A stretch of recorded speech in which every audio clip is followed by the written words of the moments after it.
2. Sanksi FIFA kepada Wais Oman Ahmed Alkaf jika terbukti rampok kemenangan timnas Indonesia. FIFA akan jatuhkan sanksi berat kepada wasit Ahmed Alkaf usai dianggap merampok kemenangan timnas Indonesia atas Bahrain pada laga kualifikasi Piala Dunia 2026. Ahmed Alkaf menjadi sorotan karena dinilai tidak adil dalam memimpin pertandingan Bahrain melawan timnas Indonesia di Stadion Nasional Bahrain pada Kamis tanggal 10 Oktober tahun 2024.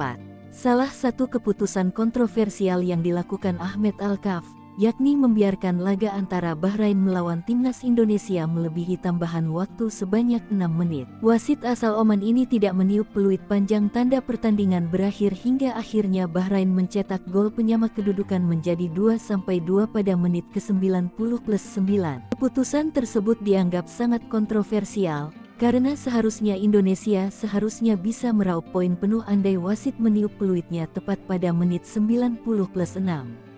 Lantas, apakah FIFA akan menjatuhkan hukuman berat kepada Ahmed Alkaf usai insiden ini? Ahmed Alkaf mendapat sanksi berat dari FIFA jika dirinya terbukti melakukan pengaturan pertandingan seperti yang dituduhkan selama ini oleh netizen Indonesia. Jika benar terbukti, Ahmed Alkaf bisa disanksi seumur hidup seperti yang pernah dialami oleh wasit asal Ghana Joseph Lamtey pada 2016 lalu saat memimpin laga kualifikasi Piala Dunia 2018. Namun bila melihat kasus saat ini, FIFA tampaknya tidak akan memberikan sanksi berat kepada Ahmed Alkaf. Meski demikian, biasanya jika performa wasit tidak baik, FIFA akan mengistirahatkannya sementara waktu. Berdasarkan penelusuran, FIFA belum mengeluarkan penyertaan resmi soal kepemimpinan wasit Ahmed Alkaf di pertandingan Bahrain melawan timnas Indonesia. Namun, bila merujuk kepada penjelasan Laws of the Game musim tahun 2024 sampai tahun 2025 yang dirilis International Football Association Board (IFAB), tidak ada yang salah dengan Ahmed Alkaf.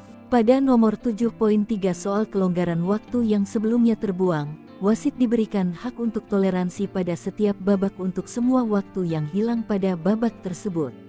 Di antaranya, 1. Substitusi pergantian pemain. 2. Penilaian dan/atau pemindahan pemain yang cedera. 3. Membuang-buang waktu. 4. Sanksi disiplin. 5. Penghentian medis yang diizinkan oleh peraturan kompetisi, misalnya istirahat, minum, yang tidak boleh lebih dari 1 menit dan istirahat pendinginan 90 detik hingga 3 menit. 6. Penundaan yang berkaitan dengan pemeriksaan dan peninjauan VAR. 7.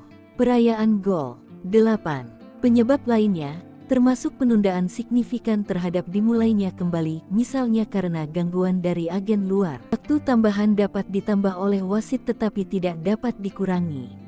Wasit tidak boleh mengkompensasi kesalahan pencatatan waktu pada babak pertama dengan mengubah durasi babak kedua.